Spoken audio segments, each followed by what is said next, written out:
Hey yo, salut, c'est Varobaz. Il y a très longtemps, Pokémon débarquait, l'époque jonchait les cours de récré et porter un sac banane Lacoste, c'était stylé ça, mais je portais un masque-tête de mort, il défonçait.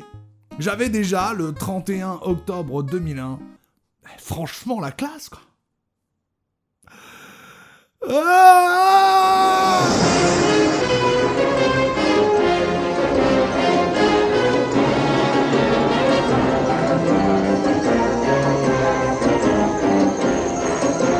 Ma mère avait conçu une cape qui semblait avoir 1000 ans.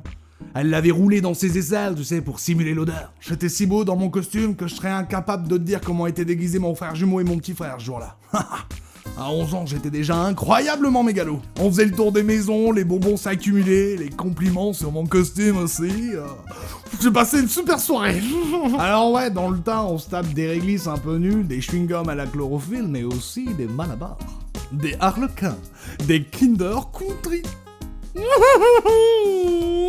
Ah, s'il y a bien un truc que je regrette depuis que j'ai arrêté l'huile de palme, c'est celui-là. Je fais des rêves érotiques à base de Kinder. Qu'est-ce qui se cache sous ta robe en chocolat? Une noisette, hein? Salope. La soirée continue, on sonne même aux maisons sur lesquelles il est inscrit ne pas déranger. Bon, pour faire chier, hein. On n'a pas de papier toilette à jeter sur les maisons, mais on s'amuse à péter dans les boîtes aux lettres. Il y a des adultes chelous qui se cachent dans les jardins pour nous faire flipper. Alors ça a l'air cool dit comme ça, mais quand y pense, c'est juste un mec qui s'est caché dans un buisson toute la soirée pour faire flipper des gosses, quoi. Vie de merde. Le soleil se couche, et c'est une expérience incroyable pour mes frères et moi. Nous, on n'avait pas le droit de sortir à l'époque. Alors de nuit en plus. C'était terrifiant, je pas aimé du tout. Je faisais des oreilles de lapin à mon ombre pour qu'elle me fasse moins flipper. Et le drame arrive. On se fait accoster par ce qu'il est bon de dire à l'âge de 11 ans. T'es grand. Tan, tan, tan. Ils me disent de me donner mon masque. Donne-moi ton masque, ils me disent, tu sais. Et moi, y a pas moyen. Parce que derrière ce masque, se cachait un visage terrorisé. Tu sais, il existe des expressions de visage que tu gardes que pour des activités bien précises. Celle que je faisais là, c'était quand j'étais en train de me chier dessus. Il insiste, alors je finis par craquer. Seulement, je pleurais, et à 11 ans, quand tu pleures, tu donnes tout ce que t'as. Tu sais, j'avais des soubresauts. J'ai mis un quart d'heure pour le retirer, ce putain de masque. Un quart d'heure. L'un des grands me l'arrache des mains, le met sur son visage. J'ai pensé à toutes ces fois où, avec mon masque, j'ai éternué comme un porc dedans, tu vois. Je le regardais, je disais, cher. Et là, pendant un quart d'heure, toujours en pleurs, il s'amuse avec mon masque. La situation est tellement triste qu'ils finissent par me le rendre. Allez, cassez-vous les marneux, et n'appelez pas les condés. Et ils sont repartis en 103. On rentre, je garde mon masque dans les mains. Le gars qui l'avait mis sur sa tête avait entre 15 et 16 ans.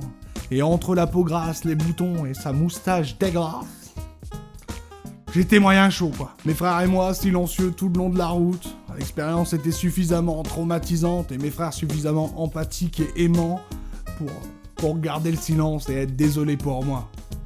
J'aime mes frères. Et sur la route, toujours, on croise deux amis de mes deux grands frères. J'ai 4 frères, un petit frère, un frère jumeau et 2 grands frères. Mais qu'est-ce qu'il y a, petit Varro? Pourquoi tu pleures? Là, les langues se délient, on leur raconte tout, tu vois. Même on en rajoute un peu. Ouais, je lui ai mis une clé de bras, mais à un moment, il sort un couteau.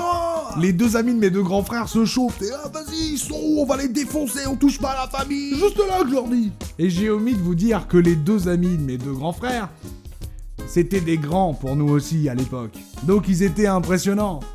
Mais avec le recul, c'était franchement des lâches. Ah merde, mais ils sont mineurs. Bah on peut pas les défoncer, je dis on va aller en zonzon. Que des mythos. Et l'histoire se termine comme ça. Ça finit pas particulièrement bien. Mais moi je repense à cette histoire toujours un peu ému. Parce que j'étais avec mes frères. Et parce qu'ils m'aiment. Et qu'ils étaient désolés pour moi. Et m'ont rincé en bonbons sa mère. Abonne-toi et mets un pouce bleu sa mère. Commente sur ton clavier, partage et un grand merci aux tipeurs. Venez me voir à mon one-man show à Lille, tous les liens sont dans la description. Ouais, c'est bien fait. Sur ce, je vous souhaite à toutes et à tous la bonne vie. Voilà, j'espère que ce petit Varobaz se la raconte t'a plu. Vraiment, parce que moi il me plaît bien. Je l'aime bien là comme ça. Je vais voir en montage, etc. Mais là pour l'instant il me plaît bien. Je l'aime bien ce petit Varobaz se la raconte là. Donc voilà, mis à part rabâcher tout le temps la même chose, donnez-moi de la ce fort, t'as vu? Un pouce bleu et tout. On se revoit donc du coup dimanche, voilà, parce qu'aujourd'hui on est jeudi, dimanche, nouvelle vidéo. Je suis en train de préparer ça. Et j'espère que ça va vous plaire. Voilà, n'hésitez pas à aller voir le dernier Varobas se la raconte qui a même pas atteint les 10 000 vues. C'est honteux de voir ça, c'est honteux. Un truc aussi bien. Je suis un génie, frère. Je suis un génie.